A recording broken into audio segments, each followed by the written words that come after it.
Together as a team.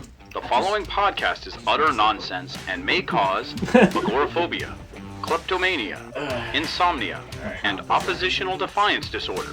We are required by law to provide you with this disclaimer for hazardous materials.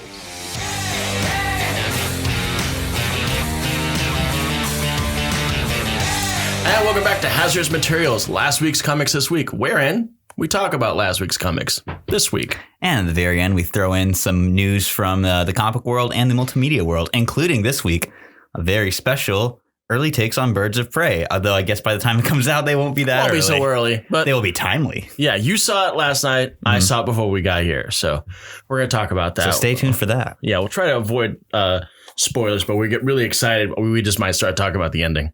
We'll try not to, though. We'll try not to. So you've got something weird for us. I do. As you know, I always love me a good anthology book. And so whenever DC or Marvel puts out a nice little square bound book, I'm always going to pick it up. And this week's was DC's Crimes of Passion, their Valentine's Day special. And like the I think it was Mysteries of Love in Space they did last year. Before that, there was Young Monsters in Love. Mm-hmm. It has a strange couple that doesn't happen in the book.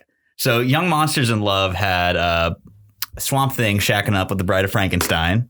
Then Mysteries of Love in Space had Lois Lane gallivanting with Darkseid.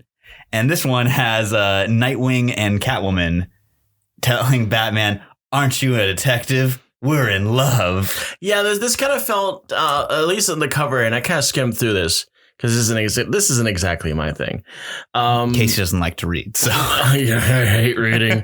But yeah, Crimes of Passion and then the cover and everything really did feel like the old romance novels of the 60s. Yeah, there's fun stuff, and that's what they're going for on those covers. Patty Walkers. If only we had like the crying close up. Yeah.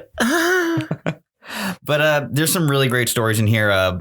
The lead is by Steve Orlando and Greg Smallwood. Gorgeous noirish Batman story. Mm-hmm. Just heavy shadows. I think this is Greg Smallwood's first DC work. And yeah, so when I was going through this, I thought that's what I was in for. This is going to be a noir book. Mm-hmm. I didn't get the theme. It's certainly bookended by very noir stories. Yeah. Because there's also a Ram V and John Paul Leon question story that's awesome. Loved it. There's a excellent Stephanie Phillips and Riley Rossmo Wildcat story. Mm-hmm. One of my favorite, an amazing costuming detail. I don't think I've seen a Wildcat before where they include like his boxing trunks on his costume. Yeah, I thought that was an interesting take. I've never seen that before. Yeah. And Rossmo always delivers awesome kinetic artwork, and it's really fun. And so it's one of the things of like, why hasn't Wildcat ever had like a solo book? Like, he's such a cool character. He's so well ingrained in the DC universe. I've only ever seen him like Justice Society specials. Like he's in JSA. I think he had a miniseries with Batman and maybe one with Black Canary. Mm-hmm. But again, those were like co-starring leads. Yeah, there was a good Batwoman story in this too. Mm-hmm. I like the way they drew her. Yeah, the back to the simplistic, because Batwoman is exceedingly pale, and I've noticed that some of the artists are kind of losing that. Yeah, she's got to look spooky. Yeah, like she can't look like Rose, because Rose actually has color in her skin. Yeah, certainly a bold choice from the CW to not have her looking like a ghost at all times. Yeah, that would be like a little Harley Quinn-ish, I think. Yeah, but I still enjoy my pale Batwoman, and her representation in here was nice. There's also an excellent Cena Grace Mike Norton Plastic Man story that I really enjoyed, and I know I sent the panel. He was actually not wearing his goggles. Yeah, and they called him by his name, E.L. O'Brien. Yeah, I've never seen that before ever. There's a ton of great Plaz gags in here. My favorite one being the one that I sent you as soon as I saw it, where he's swallowing in his pride, and pride spilled out in his throat. That was a pretty good gag. I like that. So yeah, Crimes of Passion, really fun little $10 book. I always enjoy a good holiday special, and this one didn't disappoint. Sidebar: Plastic Man used to actually have an animated series for Saturday morning cartoons, and I remember that his that's where Baby Plaz comes from. Yeah, and I was wondering if his love interest Penny was in this story. I don't believe it was her. Mm-hmm. I don't remember what the name of the character was, but she doesn't look like Penny, so I don't think it was. Yeah. Should show up on Brave and the Bold, though, for the Plastic Man focus episode. I remember Baby Plaz was like the second series. Yeah. After Plastic Man had run for a while. There was in the early 2000s, there was a pilot done with Tom Kenny as Plastic Man that's really fun. You can find it on YouTube easily. It's like a little 10-minute short. And they brought him back for some shorts later on, but they didn't quite have that same magic as that initial one did. Yeah, that was always my exposure to Plastic Man. I always thought it was kind of weird. His whole costume seems strange to me. He's got bare legs, bare feet, but no toes. Of course. Yeah, because why bother? He's got a severe dipping V with a little crosshatch and goggles, which he never takes off. They're ever. part of him.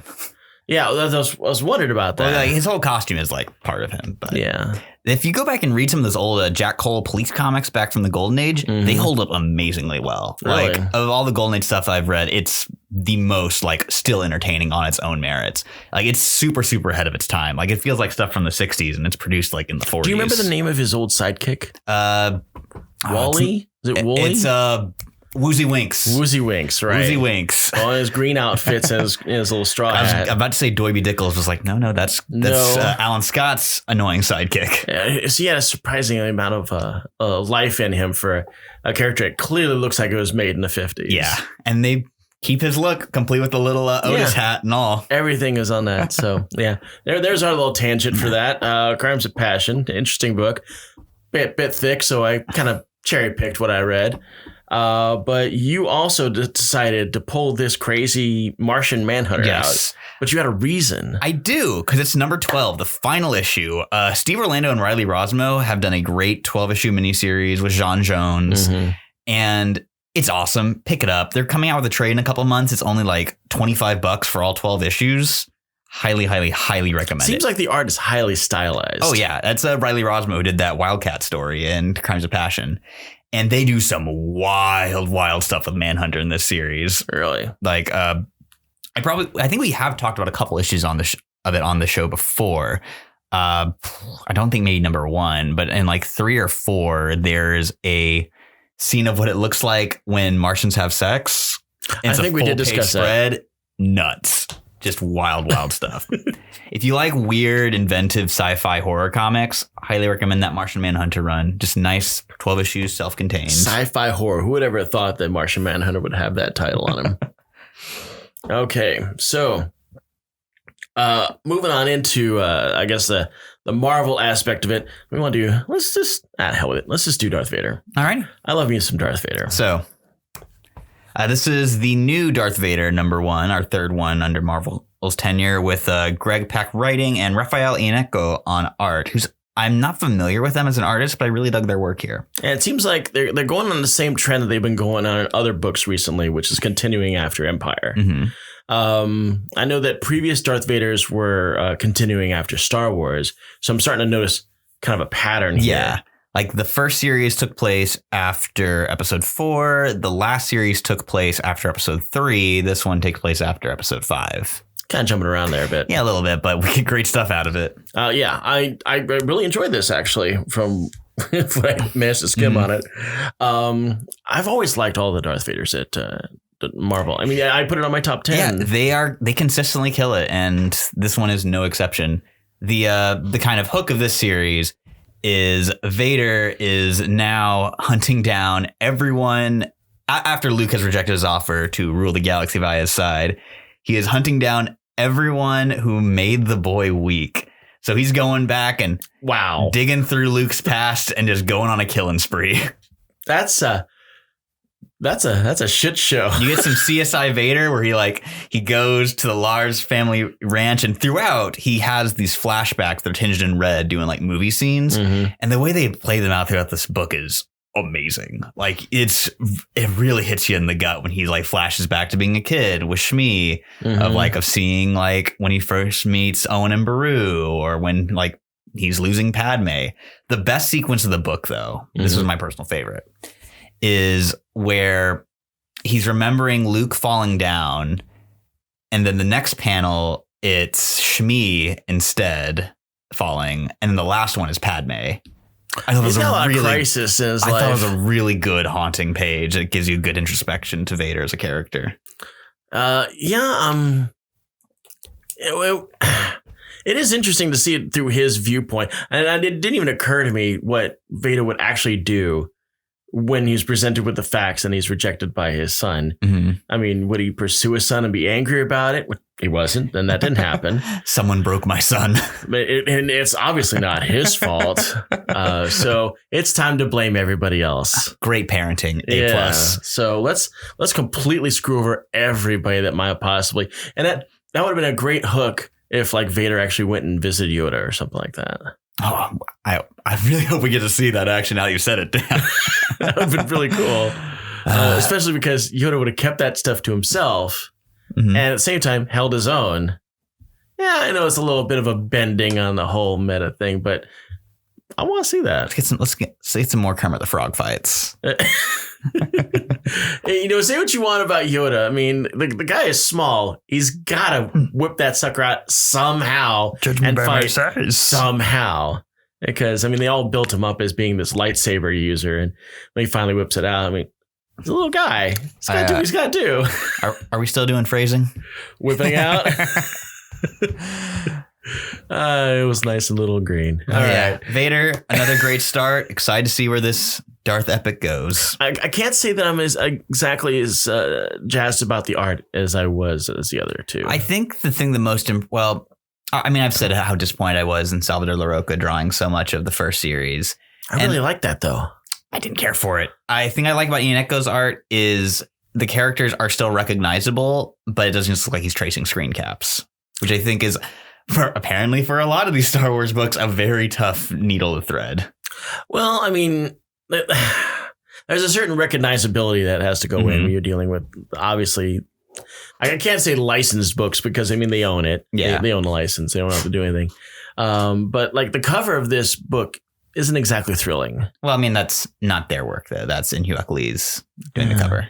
Didn't like it. Yeah, I'm not a big In-Hyuk Lee fan, to be honest. I thought it was a poor choice for a first issue, but I guess when you got Darth Vader, it doesn't really matter the quality of it. You'll still buy it. We did. And I was actually listening to a different podcast on my way over here, Cartoonist Kayfabe. Really fun story where a couple of Ed Pisker and Jim Rugg talk about old Wizard magazines, old comics journals. And they're talking about how you can see the change in culture from Marvel of just like, oh, yeah, we can just swap out creators whenever you want. When after Ditko leaves and they get Ramita, sales go up. Mm-hmm. And then they lose Kirby and they're like, oh, we can just put Buscema there. And that's just kind of plagued the company ever since. Like, and then, of course, the ultimate realization of that being the firing of Chris Claremont. It was a dark day indeed. But yeah, they got rid of him like right after X-Men 3. Yeah. Right? Mm-hmm. He knew he was going to leave after, like, when he was writing X-Men 1 through 3. So they just got him in just long enough to hook everybody into thinking that, you know, it's going to be like the old days, except it's nice and polished and Jim Lee-ish. And then poof, he's gone. Then you get John Byrne scripts mandated by Jim Lee. Who did X-Men 4 on? John Byrne. John Byrne.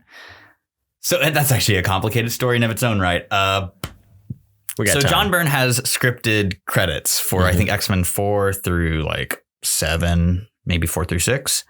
But he leaves very early on because he finds himself in the same situation that Chris Claremont was in, but with much less clout, which is Bob Harris just kind of Bob Harris, I think, was the editor at the time that drove him off. Yeah. Stonewalling everything he wants to do, siding completely with the artists.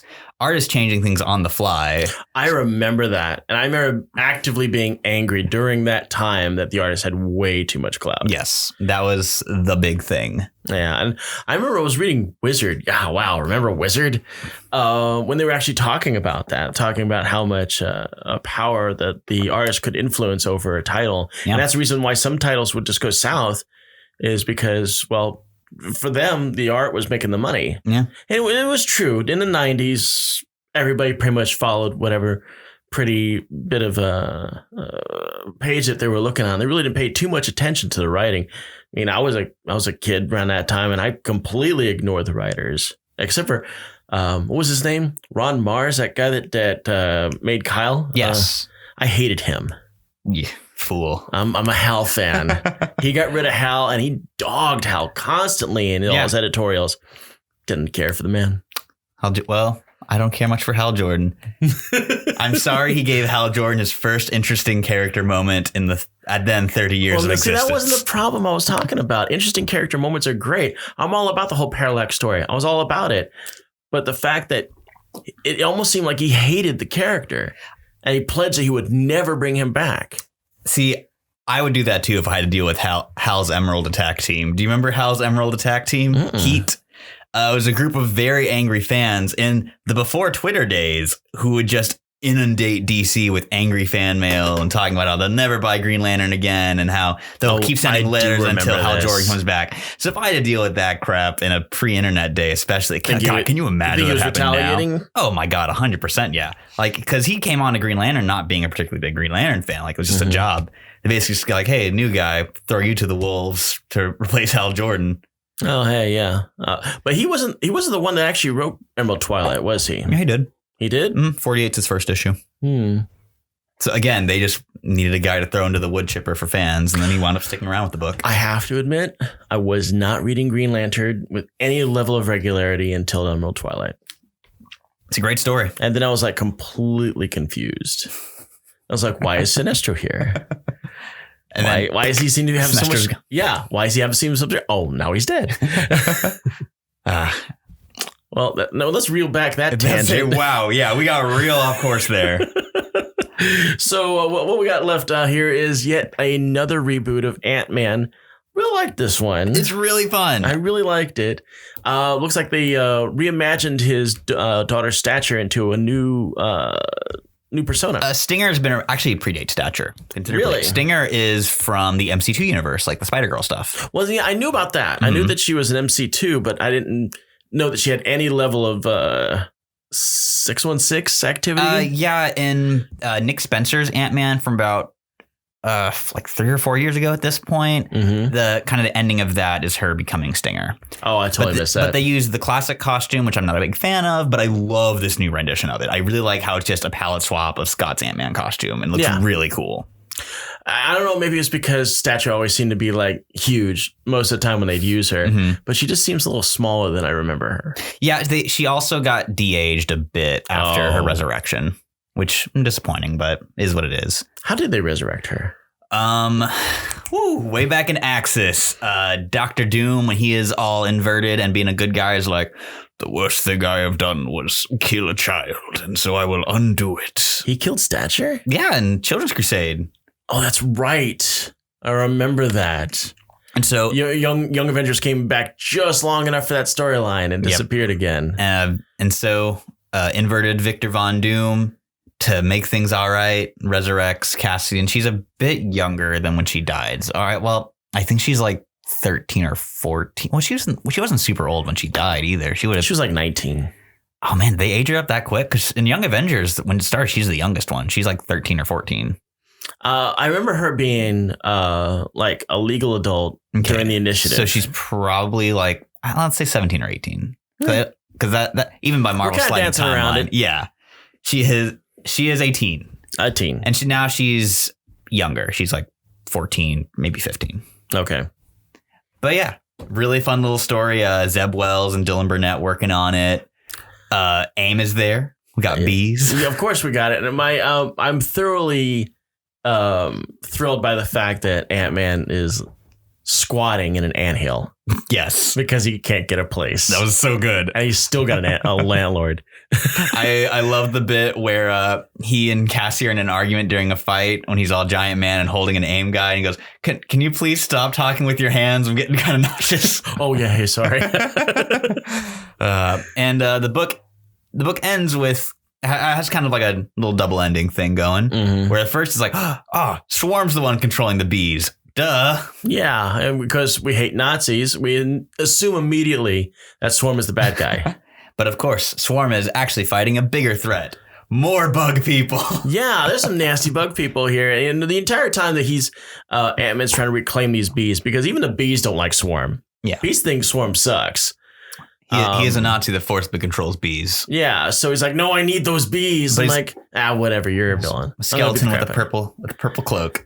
Yeah, so God, I'm trying to remember the names of these atrocities that come out. Was like one of them's like silkworms.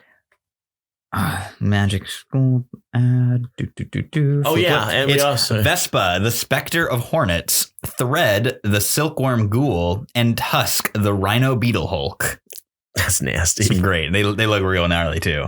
Oh, yeah, I totally forgot that there's an 8-page demo or promo for Strange Academy in that. Yeah, I still haven't read through it. I have. Every time I see the ad with the Frost Giant kid, I think their head is the blue M&M. Because they've got like 3 white stripes on their chin. Yeah, so you think it's the M&M logo? It's like...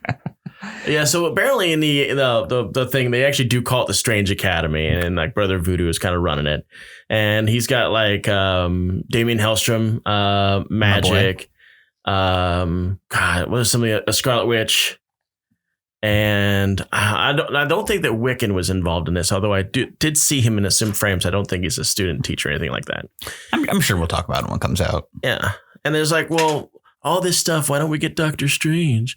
It was like, well, funny you should mention that. And a big portal opens up from another dimension, and Doctor Strange like fighting some Cthulhu nightmares. Like, well, now you wanted me, here I am. Help me fight this thing. And then that's kind of what happens. I am excited to see Humberto Ramos do more like kind of fanciful stuff. Mm-hmm. It's been a while. I think he and Paul Jenkins used to do a lot of like kind of fairy tale books together.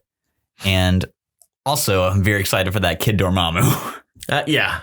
I'm a fan of anything from the whole Dark Dimension thing. I think Dormammu is underappreciated in the Marvel Universe right now. You know who I really want to see come back? You remember in Next Wave, the mindless one that put on a little hat and started skateboarding? Oh, actually, he's in this. Is that one specifically? I think that is because it's the mindful one. That's sweet. And he's their cook. Okay, not the same one then. But I just want that little Bart Simpson-esque. Well, I mean, they got a mindless one that thinks for himself, and I just thought that maybe that was it because he is the mindful one. Nah. This one he had like a little Hawaiian shirt, a little hat, and was doing sick. I don't think he was doing any sick flips. Damn, disappointing. Yeah, he just looked like a mindless one, except like instead of like a line, it's like a hole. Or I forgot. He looks like a mindless one. Yeah. But moving right along to well, I don't normally pick up this title. And another one that was like, maybe, but get too many books. Mm-hmm. But with the guest artist for 2 issues and the premise of it, I had to pick it up. It was nicely drawn. Yes. A huge Kris Anka fan.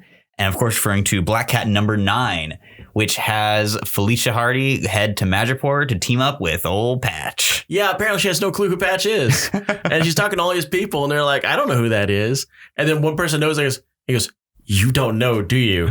No spoilers. It's Deadpool. Yeah, exactly. Also, that the reveal that Howard vacations in Madripoor. Yes. We saw Howard the Duck. But yeah, I love Kris Anka's art. I'll pick up just about anything he does. And so this was a nice treat. It seems like they're also playing off a little bit from their history because they had that miniseries Claws. Mm-hmm. Michael Eisner, right? Yeah. There's some weird covers on that one. Yeah. I didn't read Claws. I haven't read it either. I didn't think it was of any real quality. I never heard great things about it. I'm not a big Linsner fan. I'm not either. Yeah. I think he's played out. He's kind of in that same school of Jim Balin for me. It's like, I respect what you do, but it's just not my thing. Yeah, I mean, and whoever does Lady Death, that's kind of how I kind of put him in that same category. Yeah, I'm like, yeah, that's great. You're prolific. You've been around, but your characters are just, yeah, not my thing. Not my thing. But Black Cat real good. It was. I was really surprised by it. Oh, and Silver Fox was in it. I liked the fact that he was in there. Yeah. I hadn't seen Silver Fox in a long time. I'd always been kind of surprised that Black Cat has been such a consistently great seller. I mean, a lot of it's probably due to J. Scott Campbell covers. Mm-hmm. But Jed MacKay writes a really fun Felicia, and he set up a really fun little heist story. Yeah. Was there Dadden in this? No. Maybe I'm getting confused with the Fox and his role in this whole thing. Yeah, I think so. Yeah, so they're basically she's trying to steal something that she thought was going to be in Patch's vault. Mm-hmm. And now that he realizes that his stuff's been looted, they're both going after that. And so it's like an anti-caper. Yes. Yes. And I do like that Kris Anka remembered to keep Wolverine extra short. Yes. Because he comes like up to Felicia's shoulder. I was really surprised that it's very rare you ever actually see his height come into play. But when you see them side to side and you realize that she's got easily 4 inches on him. And he's just this stumpy little dude looking up at her. I was like, there you go. Our favorite angry dwarf, Wolverine. So yeah, Black Cat, at least for 2 issues, pick it up. Great little book. So another The End book came out this time. And I think this is the final one. Is this the last one? End. The End of the End. Oh. And this is Captain America through the eye of our boy Erik Larsen. And Erik Larsen, if nothing else about him, one of the biggest Kirby fans in comics. And this felt Kirby-esque. Yeah, this is like that Captain America, like around the 190, 200 frame. It is such a blast. It's an exceptionally Red Skulled book. Yes. So in the not too distant future, you remember when Red Skull was Del Rusk and he had that Red Skull plague in Jeff Johns' Avengers? Oh, yeah. Because this is a callback to that. So Red Skull puts out the Red Skull plague and everyone in America is red skulls and it's very commandy looking. Like there's a sunken Statue of Liberty and everything. Yeah, it was definitely a Kirby-esque skull. Every time I turned a page, I was looking at like 20 skulls. There's a direct homage to an old Kirby panel, like the one where it's like Red Skull pointing and Captain America charging. No, I thought it was a really cool. We'll throw that panel into the pictures, but I'm not a fan of. I'm not a fan of Larsen's work anymore. I have to say that. I know. I'm generally not a big Larsen fan. I respect what he does, but not really my thing. But this was awesome. This is what I like from Erik Larsen. I like that Kirby turned up to 11. When he can tap into that energy, it's so fun. And also love the way this book ends. Instead of like fighting his way through all the skulls, which he does. He does fight his way out. But Steve realizes ultimately that it's the super serum in his blood is the cure to the skull disease. And so rather than going out and fighting skulls every night, he just donates his blood. Just donates like good amount of whatever's the healthy amount for what super soldier. Good citizen, Mr. Rogers. I thought that was a really good ending. And I like the message a lot. I love the visuals. Just a really fun story. You actually spent more time on this book than I did. I kind of just paged through it to kind of get the idea of what I was dealing with. Did you get any of the Kirby perspective? This one? Oh, a whole lot of that. Yeah, and Erik Larsen's ability to like pace out an action sequence unparalleled. Dude knows how to communicate visually in comics. Yeah. Like he is just an incredible draftsman. I really dug this book. This is what I like seeing Larsen do. Because Savage Dragon, we talked about before, 2 12-year-olds in a trench coat. He does what he wants, and it's not really something I'm interested in. Yeah. I feel like I need to explain what I'm talking about with the Kirby perspective.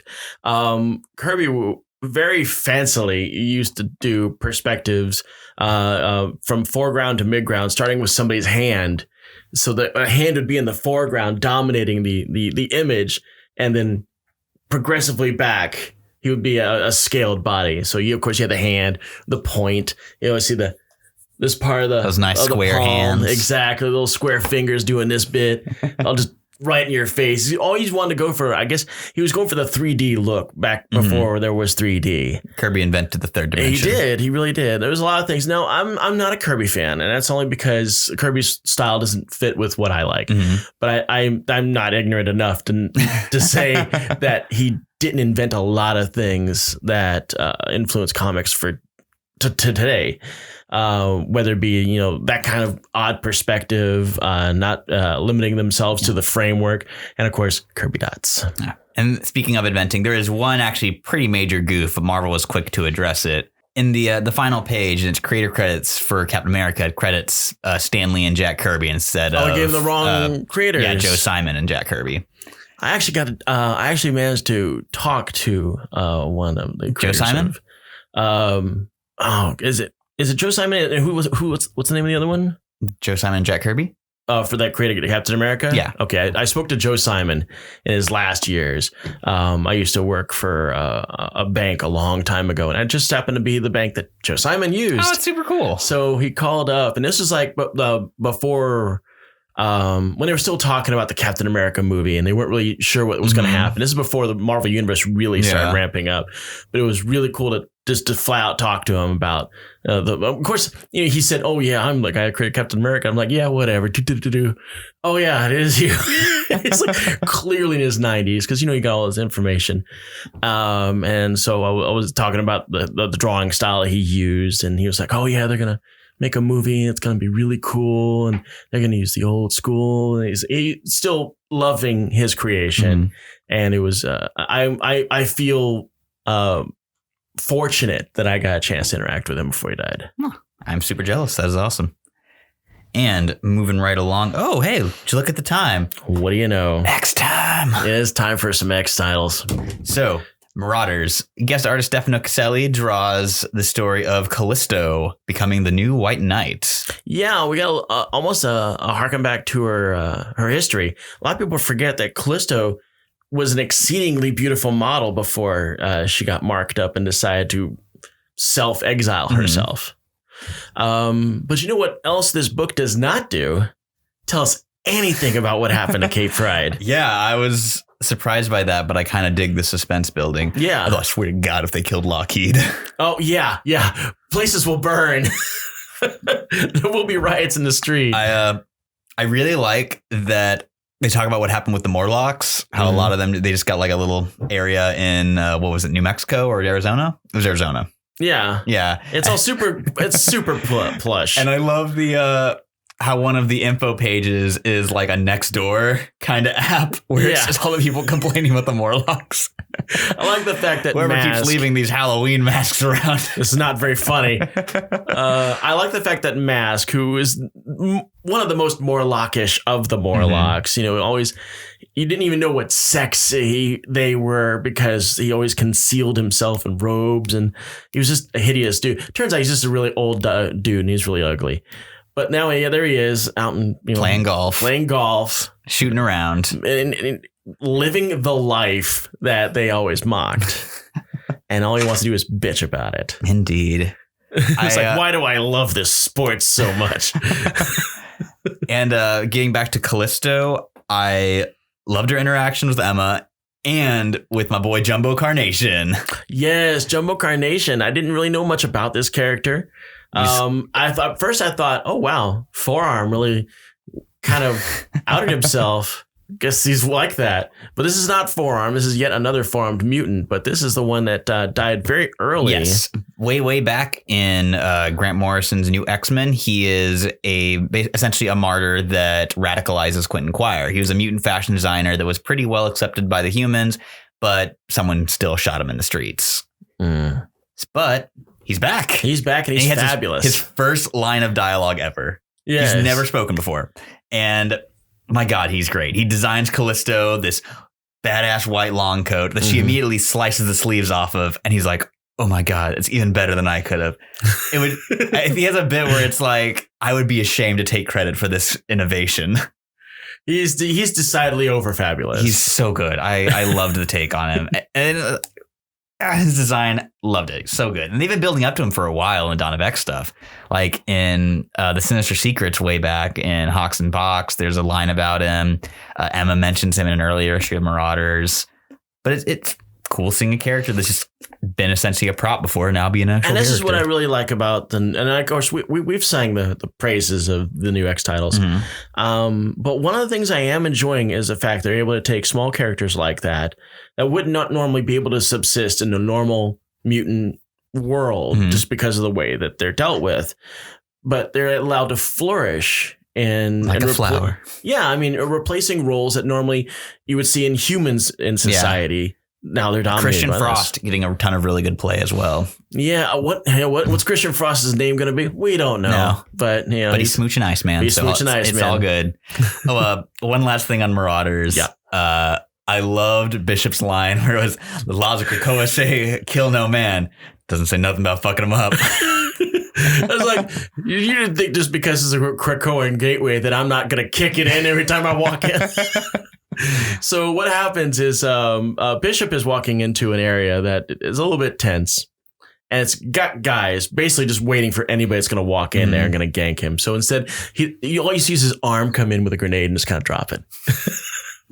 That's the way you kick in a Krakoan gateway. Bishop is so good at Marauders. Yes. I'm glad that he's getting his heyday. Bishop hasn't really been able to shine in about 12 years. Easily. I just really hope that he gets a new costume, because I'm not a big fan of his Gary Coleman train conductor look.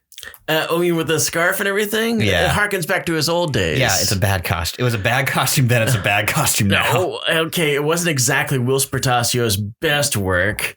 Choo choo. Yeah, I know, but I mean, that's when the costumes you start in with really do become your first impressions. And he doesn't get the benefit of losing the Gambit Speedo as quickly. I'm just saying, with how well the court, all their new outfits are, the Red Bishop better get something cool. He doesn't want to wear red, though. Yeah. Which is silly because his bandana's red. Maybe he can wear blue. I don't care. Just give him something that doesn't look stupid. Yeah, that's true. He does need a suit. Maybe like a normal suit. Like a red, like a business that'd be suit. nice. Nice and sharp. Something like a deep scarlet. But new X book. Yes. X-Men Fantastic Four. So good. Like this is a top 5 Docs issue. It's by Chip Zdarsky and the Dodsons. Some of my favorite creators. And my God. And this is really the first evidence of what's going on in Hickman's X-Men spilling into the normal Marvel universe. And of course, we got 2 hero groups. What are we going to do with the first issue of a hero group? Biff, bam, pow. Yep. It's all about, I don't understand what you're trying to do here. Sue Storm slam dunks Magneto. Yeah. And of course, that's just going to get worse and worse. And everyone else is all about escalating the situation. Yes. Even Xavier's like, you better stop that. So the situation is, as established in Hawks and Pox, Franklin Richards, one of the most powerful mutants in the world. Right. The mutants are finally like, it's time to come home, Franklin. And he's like, I don't know if I wanna.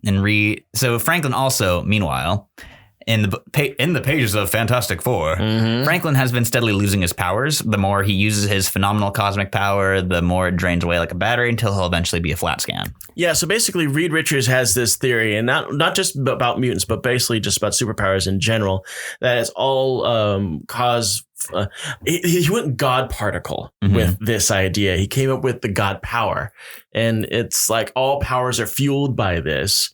And without it, they will diminish, go away, and cease.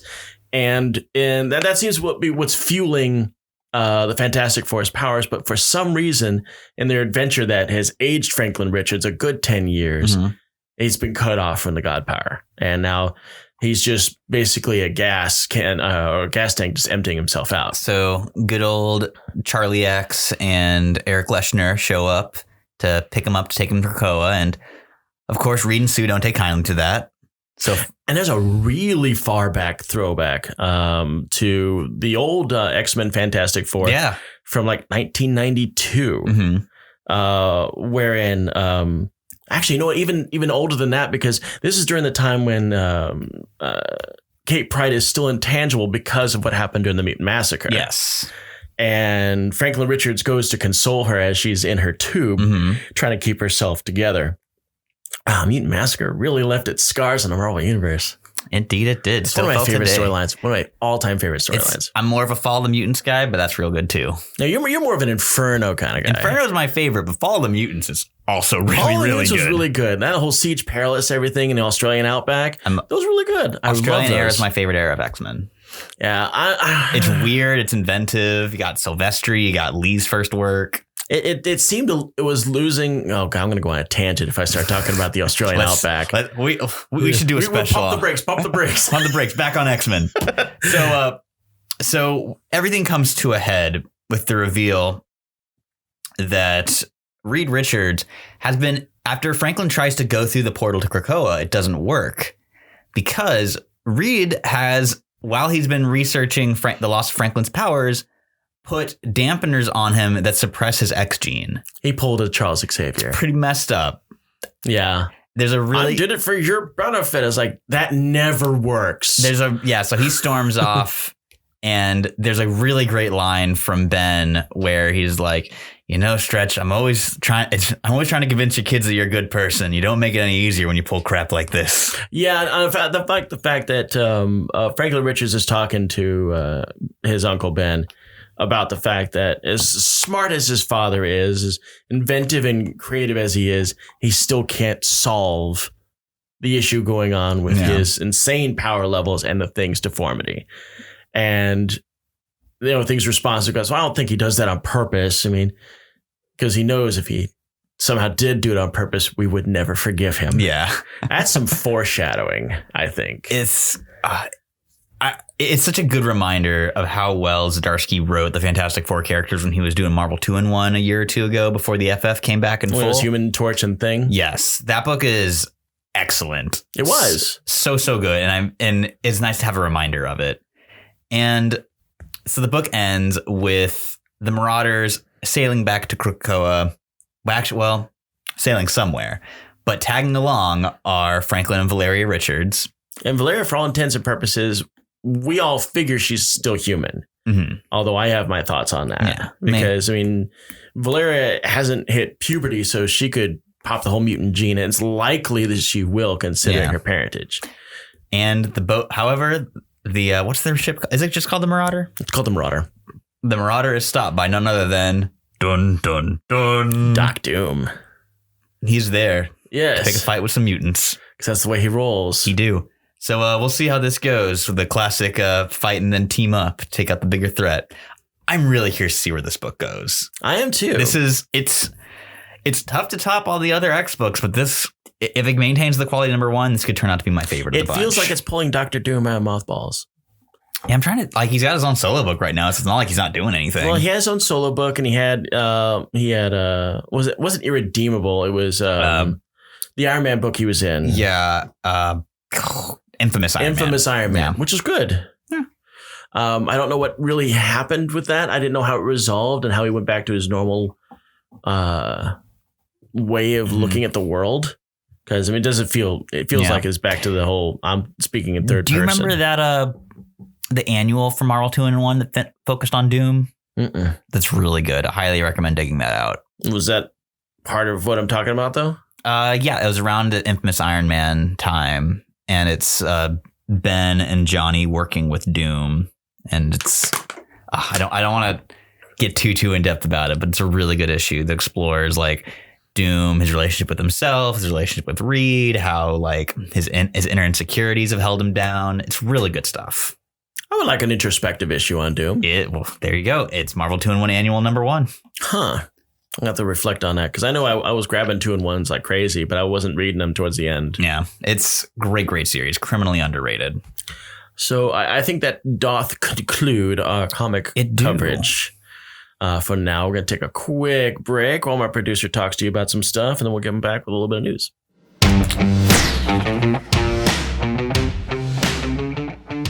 Hey, this is Brooke with Haphazard Fiction Studios, and welcome to Hazardous Materials, last week's comics this week. We are coming to you now with episode 22, and I hope you guys are enjoying it so far. Just wanted to take a couple quick seconds to invite everybody out there to check us out on social media. We do have a Facebook page. We post our pictures on Instagram. I believe we have a Twitter out there too. We do put some behind-the-scenes content out there. We've got some pictures of the War Room. You can check out our gaming table that my friend, co-producer, and director Robert made for us. He's a pretty amazing craftsman, and he was able to make us an amazing table for doing recording and gaming, and you'll get a chance to see that if you check us out in our future episodes of game podcasts. If you've got any content you'd like to see us try out, just send us a message via the social media, and, hopefully we'll be able to take your recommendations. Once again, thank you guys for tuning in to us, and I take you back to Casey and Gideon with Hazardous Materials. And we are back. Before we get to our Birds of Prey opinions, we're going to start off with a little bit of announcements about the free comic book day offerings from both Marvel and DC. So, DC spoiled how Flash Forward's going to end. Sons of bitches. Pretty, not crazy about it. Not happy. Not so, thrilled. Apparently in Flash Forward number 6, which we'll talk to when we get to that also. Yeah. We're still going to talk about it. But, Wally sits in the Mobius chair, which we kind of knew that was going to happen from the series itself. Mm-hmm. But he absorbs part of Dr. Manhattan's power, which was left there when he vaporized Owlman in Justice League number 50. And Wally is going to be the cause for the new DC timeline. Or something along that line. Do you think they're really going to go for the new timeline with this guy? They said so, yeah. That's like going to be the reason why, like, because they've been talking about this new timeline for a while now, and Wally is going to be the instigator for it. Yeah, so we got a cover for it here.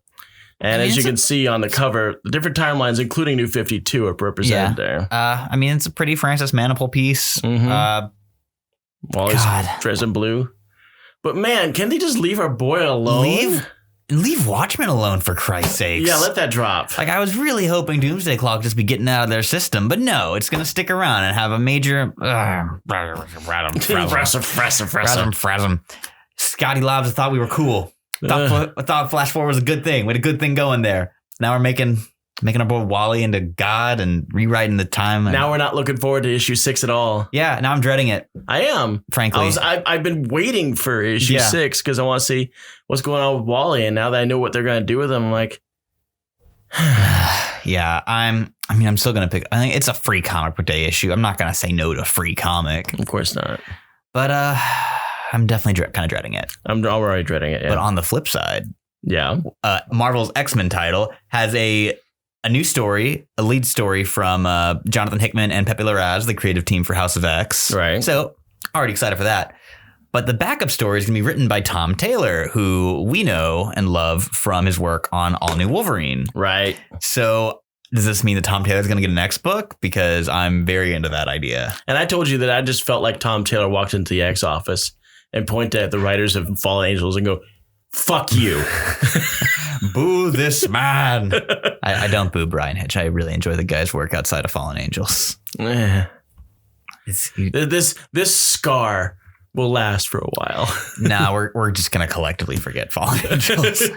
Well, apparently everybody else is because issue 6 is their last. Yeah, they say it's coming back. I don't think it's coming back. It's never coming back. With Kid Cable getting his own book, Quanon getting shipped over to Hellions, and I guess Laura got moved over to X-Men, but I guess maybe Tom Taylor will get to do something. Fallen Angels Angels is actually almost universally panned. Yeah, I haven't seen a book get this widely dunked on in a while. And almost everybody's got the same issue about that we do. Yeah. Because everybody else is reading that awesome All New Wolverine. Mm-hmm. And then this comes around and it's just like, let's just wipe our ass with Laura's story. Yep.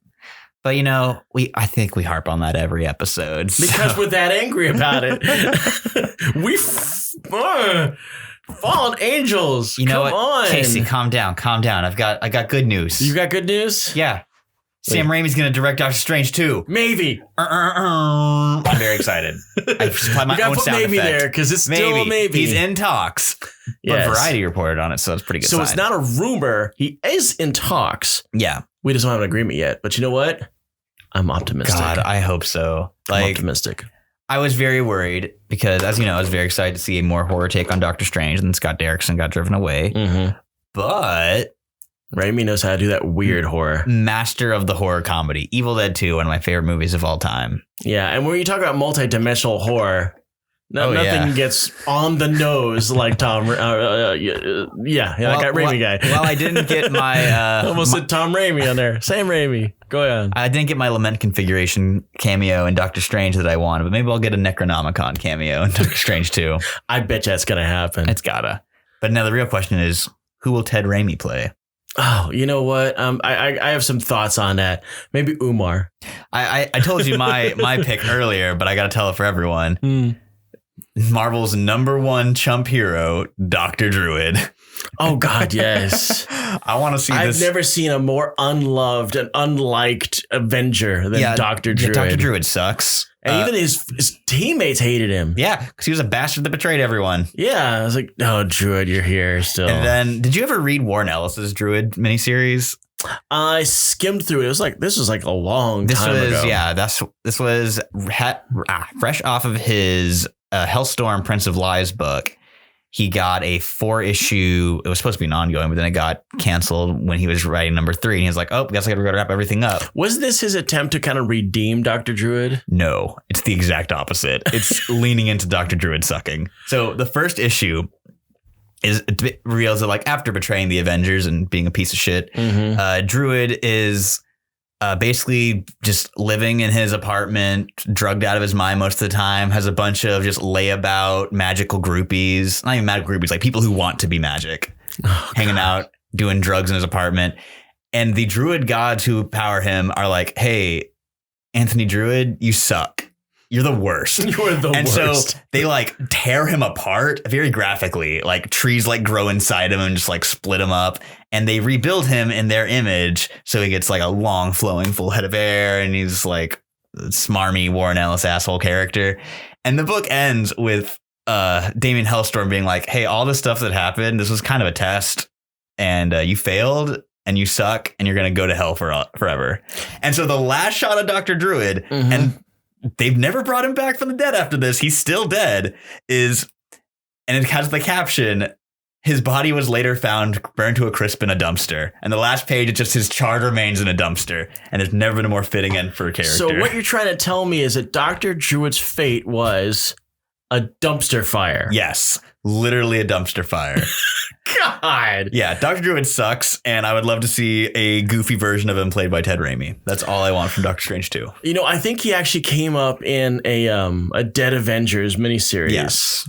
With Captain Marvel and Swordsman and all those guys. It was during Chaos War, right? Yeah, it's fun stuff. And he did, I don't know if he did redeemable shit on that or if he was still a douche. Last I saw him was in Squadron Supreme about 4 years ago, and he still sucks. He's still a jerk. You know, I always get him and Master Pandemonium mixed up. See, the way you remember is Master Pandemonium has baby hands. His hands made of babies. Yeah. Well, I easily know the characters are two different creatures, and I know that because Master Pandemonium, he's got that star hole in his stomach, and he's got demon hands. He's got baby hands. But I always figured, you know what? It seems to me that Dr. Druid is secretly Master Pandemonium. That would make Dr. Druid way cooler. Yeah. Yeah. And it was all during that whole West Coast Avengers thing. So I figured that would be the hook. Dr. Druid had never done anything like he was slightly cool. Given Scarlet Witch fake babies, so yeah, he even had that weird pattern baldness that you see in accountants in the 80s. Dr. Druid had that little and then it had like a little tail, almost like mine. Except not as glorious. I'm about to say, I was like, do you really want to invite that comparison? No, I don't want to invite that comparison. Thank God for my strong hairline. Dr. Druid and Doctor Strange 2. Make it happen, people. Yep. And a little bit and funny crossover announcement. I can't say it without giggling. From the hallowed halls of IDW Comics comes Transformers My Little Pony. I'm How so are they excited. going to pull this monster out? Well, the last time they've done at least one crossover with them before in Tom Scioli's phenomenal Transformers G.I. Joe, which is a high point of IDW's very high Transformers book. This is the time when Thundercracker joined the Joe team, right? No. This is a different thing. This was not in the main continuity. This one, I think you've seen Tom Scioli's art before. It's very like, I would describe it as the size of like an 80s toy box. Like he's this really cool, quick little style. Feels very, very old school. But the way it ends is the Joes ultimately send Megatron like through a dimensional portal. And they're like, well, we'll never know where he winds up. And Megatron wakes up in like the 80s My Little Pony universe. Oh my God, seriously? It's great. Yeah. That's got to be the hook for this whole thing. I doubt it will be because Tom Scioli isn't one of the credited creators, but I would really like to see at least him do a one pager. That'd be really fun. But yeah, I'm hyped to see where this goes. I've been kind of burnt by IDW's new continuity, but their crossovers are always fun just because they're continuity free. You know, this reminds me of the Marvel Archie Comics crossover that involved Punisher and Archie. A classic. What the hell was going on there? Stone Cold classic. Also, more recently, the Predator and Archie, which was bloody. Yeah, surprisingly disturbing. Because I was like, "Oh, this is a fun horror romp," and then I got to that final issue, and I was, "Oh, this is horrific." Yeah, they even killed Sabrina in that. Yeah, I think she got like beheaded or head like ripped off. Or pretty much everyone but everybody got the bad end of it. Betty and Veronica, who then like use a DNA rewriting machine to transform the Predator into Archie. Very disturbing. Yeah, even Jughead got the bad end. The last panel of the book, right here. It's the Predator watching in horror as his body is turned into Archie Andrews. Ugh. Disturbing. That was horrifying. I got to hand it to whoever's doing Archie. And I know it's in different hands these days. That's the reason why we're getting all these experimental books out of them. But They really are going for a lot of shock value on like this book, Life After Archie, the Sabrina, the chilling thing. What's his name? Roberto Aguirre-Sacasa is the chief creative of Archie. When he got the position after writing Afterlife with Archie, and that really just getting a huge shot in the arm to the company. Like, again, like he became chief creative officer. He's the showrunner for Riverdale. He's the showrunner for Sabrina. He's the showrunner for Katie Keene. I was always curious as to how even Archie books were even selling. Not very well until Afterlife with Archie. I mean, you work at a comic store. Mm-hmm. Do you actually ever see, well, back in the day when this was like the old school Archie, anyone actually walking up to the counter with old school Archie books? No. I've never seen it. I've done my fair share of comics watching. We don't even stock like vintage Archie stuff. We might get like one of the little digests from time to time. That's like. But apparently there was a business for this because it sustained them until they decided to get never underestimate the power of nostalgia. And Archie's apparently the one damn company that can still be in a grocery store. Don't know why anyone else can't tap that market. I don't know either. I saw a grocery store Archie for a long time. Yeah, it's still kicking. Baffles me. I gotta know that business model. But without further ado, we put on our best Stephen A. Smith hats and give you First Take, Birds of Prey. Yes, indeed. You saw this yesterday. I saw it before we got out here. Okay, something you have to know about me, and I have yet to figure out exactly what causes this. But when I watch movies, and especially action movies, so there's a lot of stuff going on. With the dialogue on, I'm in. I'm focused on what we're talking about. I hear that, but the minute that the action starts getting really ramped up, like in the climax of a film, I will fall asleep. That's so wild.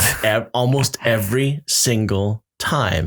And often I have to watch a movie a second time. So I watched Birds of Prey up until like the car chase scenes. And then I was out, and when I woke up, it was done. You didn't miss much. You missed like 5 minutes maybe. Yeah. It's a pretty quick scene. Because I remember just kind of like opening my eyes. I go, okay, that's Harley Quinn. Like she's kicking somebody. You saw like the fight in like the funhouse, right? Oh, man. I'm trying to think then. I really checked out. You missed some great stuff. I did. I feel bad. Casey's narcolepsy aside, I really dug this movie. I went in with pretty low expectations because I've had Harley fatigue for a solid like 5 years at this point. I remember you told me about that. But this was really, really good. It was well done Harley stuff. And I kind of had to like, and even going in, I was like, okay, don't go in expecting like a full Birds of Prey movie. You're basically just going to go get a Harley movie with a dash of birds. And that's what it was. That's exactly what it was, because the team up happened like in the third act. Yeah. In the last act of the movie is when they finally all converge. But my God, Journey Smollett as Black Canary was awesome. Mary-Liz Winstead's Hunch was a ton of fun. She was so awkward. Rosie Perez as I'm not the question yet, but as Renee Montoya, also awesome. Like, there are worse problems for a movie to have than leaving you wanting more. And that's what this movie did. It really made me excited to see them as a unit going forward. And they also got comedian Ali Wong to play Rosie Perez's character's ex-girlfriend. Yeah, a very quick appearance. Cementing really early, very quickly, yes, this is... iconic lesbian Renee Montoya. Exactly. But the whole time I was just like, when she get the question mask, though? Even so, minor spoiler, they get more comic-y style costumes at the very end. They actually even make a joke about her age. One of the cops kind of messes with her, and she go, "I gotta respect your elders, especially the elderly." And she's like, "You're younger than me, and you're in a desk job right now. What does that say about you?" I really like Rosie Perez as Renee, and when it was coming out, I'll be first to admit I was like, why do they cast her so much older than the others? But it really worked for the character. And it did seem like an odd choice, considering that Renee is typically a younger character. Yeah, in her 30s, and if I'm not mistaken, Rosie Perez is probably in her mid 50s. Yeah, because she's been around since. Like, she's been doing movies at least since the 90s. Like, White Men Can't Jump is a big thing I can think of. That's the first thing I think of, yeah. God, I think she was in some Spike Lee movies too, wasn't she? Probably. Yeah. Yeah. She's got some beers on her. Yeah. But she was awesome. Journey Smollett's Black Canary was my favorite part of the movie. I thought she was amazing. I was unsure of what they were doing with their story at first. I was like, I don't know if I like that, but she was all legs. Yeah. Perfect Black Canary fights. Yeah. Just doing those sick kicks and the bell bottoms. And that double spin that she did. Yeah. To bust out that window. I was like, that was impressive. Yeah, it was awesome. I loved her design. Honestly, one of my favorite parts of the movies is in the final fight when she's just spinning around, kicking dudes and getting her hair in her face, and Harley gives her a scrunchie. It was really cute. I saw that. I really did see that. Okay, so yeah, you saw that scene. I did see that. I saw some of the scenes. I usually saw the mob scene where all of them are fighting all at the same time. And speaking of the fight scenes, you can really tell they got the stunt coordinator for John Wick on this one, because especially in the one fight in the middle, the one in the evidence locker, really got major John Wick vibes from that fight scene. Yes, very much so. That was the cocaine scene. Yes, which is excellent. That was the gag in the trailer that got me I was like, okay, I'm kind of on board with this movie now. I have to say that every time Bruce cackled, I laughed. I just couldn't get over Such a sweet dog. I kept looking at the scenes because clearly we're talking about a CG hyena. Yeah. Because you can't tame a hyena to do stuff with Margot Robbie's face. It just doesn't happen. Have you ever seen a hyena's mouth and shows its teeth? It's horrifying to look at. They're good boys. Yeah, I mean, you got lions oh wow, those are some big fangs. You see dogs, that's some little sharp things. Hyenas look like sharks when they open up their mouths. They're ready to rend and tear. Horrifyingly scary. They got many, many teeth and many barbed penises. Exactly. They got bone-breaking teeth.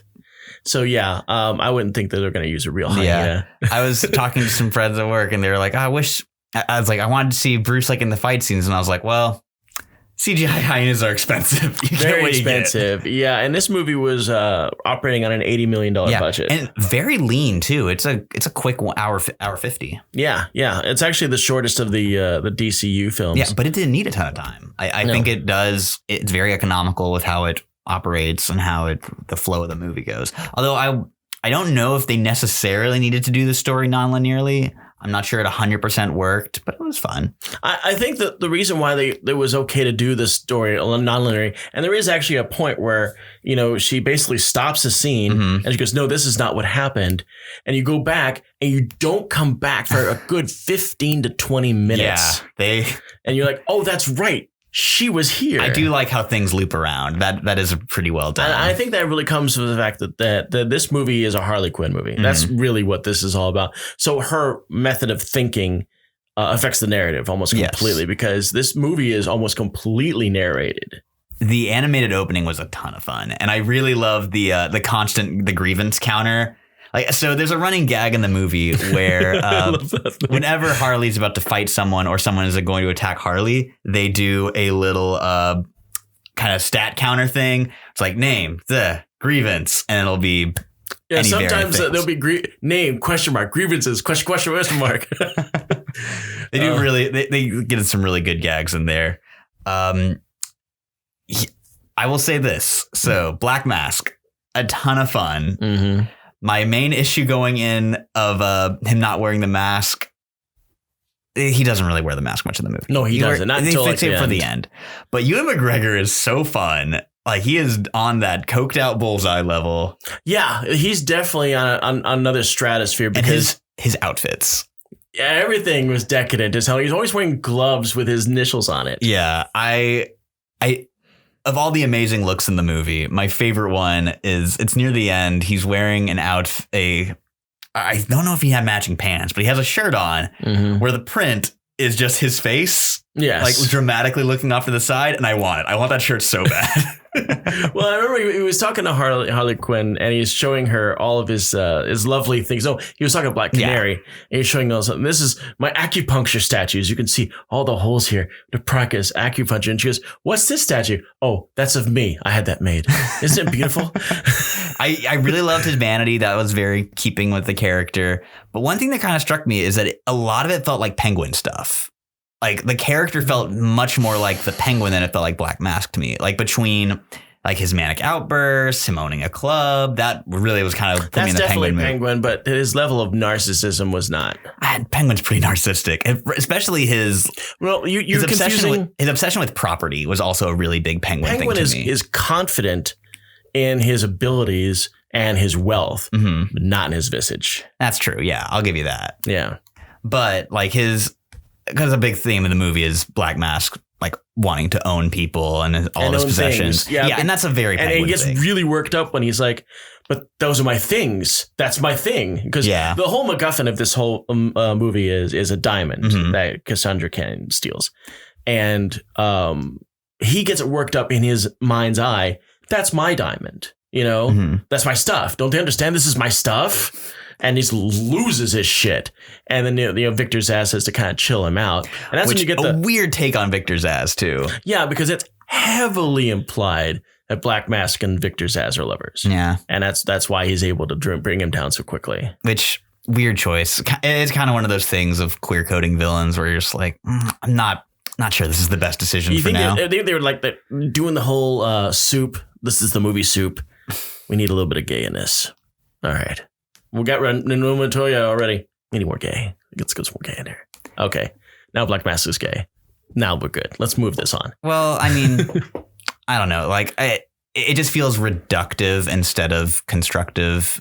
Like, It didn't seem to push representation. them. It didn't seem to push the narrative on Black Mask, but it just seemed like I mean, a character's sexuality doesn't have to be like a major plot point, but I think the bigger issue is just when you are. I don't want to say pandering is the word. And I'm not saying pandering. I'm saying more of that's vilifying homosexuality and using like negative coding. Right. Yeah. But at the same time, you have Renee Montoya's very clear, very obvious sexuality on display. Awesome. And even like the other Birds of Prey, I mean, it's almost clear that Harley is bi. Yeah. And the way she reacts to people. There's a scene where it's flashing through her exes and there's a woman in there. Yeah, see. But yeah, like, I don't know. It just felt like some pretty outdated tropes in regards to Mr. Zsasz. And it's weird because we keep getting these adaptations of Mr. Zsasz where they add some spin to it. Like the one in Gotham felt very off. This one felt... And what's surprising is Victor Zsasz is such a straightforward character. I'm surprised they don't adapt him. Yeah, for the uninitiated, Victor Zsasz is a serial killer in Gotham. He is known for carving hash marks and scars on his body for each one of his victims. And that's it. That's the depth of his character. He's a crazy guy with a knife. Yeah, there's really no other serious depth to him. And even the people that wrote and created him and write him are quick to point out that's really all he is. Yeah. And so I'm just surprised that they keep using him as a henchman and developing more when I feel like there are other characters that are better suited to those kind of roles. So why do we keep trying to reinvent Zsasz to fit that niche? Because he's such a blank slate and he's so easy to manipulate without offending the overall canon. Yeah. Because there's no one out there that's a Victor Zsasz purist going, no, that's not the depth of character I'm certain that's of. literally what I'm doing right now. But I don't really care about Victor Zsasz. You're painting broad strokes about the trope itself, which is what we're that's the important part. It's got nothing to do with Victor Zsasz and his depth. It's got the fact that he's the canvas that this particular trope has been put on. Yeah. It's, I don't know, weird choices in regard to Victor Zsasz, but it like didn't kill the movie for me. No, not me either. The biggest issue I had with it was its decision to use Cassandra's name on a character that had nothing to do with Cassandra Cain. This I did not like. Yeah, at all. Like she's kind of just like a generic street thief kid. There was no need for her to even be named that. Yeah, the character herself is fine. I didn't really have any issues there. It's just when you're using an established character's name like that, especially one who has a small but devoted fan base, you take that character off the board. Like we can never get a Cassandra Cain now in this continuity that will be a traditional Cassandra Cain because this one's pretty clearly not the daughter of David Cain and Lady Shiva. No, I mean, this is like this is a foster kid, thief with a broken arm, and that's all she does is pickpockets and be a smart mouth. Yeah. Completely antithetical of what Cassandra Cain really is. Yeah. Cassandra Cain doesn't speak. Very methodical in what she does. Arguably the best fighter in the DC universe, or will become that. Yeah, and only subservient to Shiva, and she even kicks Shiva's ass at one point. So that can be argued. Kick her own mom's ass. I don't think I've really had the Cassandra Cain that I've liked in several years. Ever since they pretty much erased the idea that she was ever Batgirl. Yeah, I've lost it. Yeah, I would go. Yeah, I think the last time she was really good was when Morrison had. Well, he didn't even do that much with her, but when Black Bat, she showed up as Black Bat in Batman Inc. And that's about the last time that I was like, oh, cool, Cassandra Cain's in this. And then they made her orphan, and I was like, well, that's a stupid name. Yeah, I hated that. I really hated that. It's like, I mean, newsflash, most of the bad kids are orphans. And what really, I love Cassandra Cain, and I like the way that she was properly developed, because in the first few issues of her Batgirl title, she didn't speak at all, because her language was violence. Yeah. That's how she interpreted communication, was through action, violence, and such. And then, like, I guess something happened to her brain, like a drug, and introduced the idea of verbal communication, and that's where that and a lot of most of it, though, you have to credit to Barbara Gordon, like rehabilitating her and like educating her, teaching her how to read, teaching her how to write, which is such a good arc. Ugh. Kelly Puckett and Damian Scott don't get enough credit for how good of a Bat book they wrote. I thought the fact that Cassandra Cain was so completely alien to the way of normal people's society, and the way it would clash, like at one point, she's living with roommates, but she's still Cassandra Cain. So they're all talking and living in room, and she just walks out of her bedroom completely naked, gets her food, gets her drink, completely oblivious to what she's creating in this environment, and then walks back. And they're all like, did that just happen? I think that was when she was in The Outsiders, right? Yeah. But we're getting off track from the movie. It kind of goes back to why you shouldn't bring that much baggage and expectations into a movie, because on its own terms, it's great. My only really issues with it are just stemming from like having an expectation of who Cassandra Cain should be, or wanting a Birds of Prey movie, despite every single piece of marketing being like, this is a Harley movie. Calm down. It felt to me like they wanted to bring this character in, but they didn't know how they were going to be able to bring this character in and make you give a crap about her unless they put a name you recognize. Yeah, which is kind of frustrating. But that's antithetical to what, because anybody that pays attention to Cassandra Cain, no one is going to like this version. Yeah. None. A good friend of mine, his favorite character, period, is Cassandra Cain. And while he liked the movie, it was a very big mark against it for him. Yeah. I would totally understand that. But going back to that expectation thing, I was very worried that the movie would kind of just have the birds as like hanger-ons to Harley Quinn and be subservient to Harley Quinn, and that it would be more about boosting her. But it was pleasantly the other way around. It really does feel like using the Harley's strong brand to boost these other characters. Right. Which I really appreciate. And I really do hope they get their own movie and a chance to shine, because I love the interpretation of those characters. I really want to see more of them. I want to see Oracle show up, maybe. I want to see Lady Blackhawk. Oh, yeah. I love Lady Blackhawk. And speaking of Gail Simone's great run, I really appreciated just how many names they had listed in their special thanks. Oh, yeah? Yeah, it was a massive block. Like, it was, I'm not going to just go ahead and say it was every creator that's ever worked on Birds of Prey, but they hit pretty much everyone I could think of, and then a few additional ones like Palmiotti and Connor got a special shout out for their work on Harley. Tom Taylor got a shout out for his work on Injustice. Surprisingly, not surprisingly, but I actually had to duck out before the full credits ended, so I don't know if there was a stinger at the end. There's not like a clip. There's a little audio bit. It's a pretty good joke though. Okay. I won't spoil it for listeners to know. I usually see my movies at the Alamo Drafthouse, and I had a gift card for this one, and I did my stuff, and I was like, I got my food, got my tickets, and I realized, I don't really have enough to give this guy a good tip. So I tipped, but I tipped crap. And I was like, I couldn't deal with the social pressure of having him come into the area. And then knowing that I've tipped him crappily. So I ducked out before the credits ended. You're a monster. It's just what the social pressures that you have to tip people because the people that hire them don't give them enough. It sucks. But yeah, I tipped the guy. I just don't think I tipped him enough. You're a monster. And he did refill my drink for me very quickly. Yeah. Should have given him a tip. I'm a piece of shit. Gift cards are not an excuse to not tip people. They're an excuse to tip people better. That's what. And you know what? You pay that forward. I should have, and I didn't, and I felt horrible about it. And of course, next time you go, you give them that 30%. You go high. I do go high on my tips. Okay. Yeah. I mean, I'm the guy that usually tips at minimum $5 at the pizza guy at the door. Even though the little slider goes, maybe 2, maybe 3, maybe 4. No. At least 5. Well, hopefully all of our wait staff listeners did not stop listening in a rage because of your bad tipping story. If you work at the North Park Alamo Draft House and kick Casey's ass, and you wonder why you got tips so damn low, I'm really sorry. Well, so yeah, I guess in conclusion, Birds of Prey is a good. I think it's a solid 8, maybe 9 out of 10. Yeah. Like 8's a good. Yeah. Yeah. Nice and comfy. Yeah. Cassandra Cain definitely is a strike against. Yeah. But it's on its own terms, delightful action movie, nice and lean, great action sequences, killer soundtrack too. Really dug the way it was.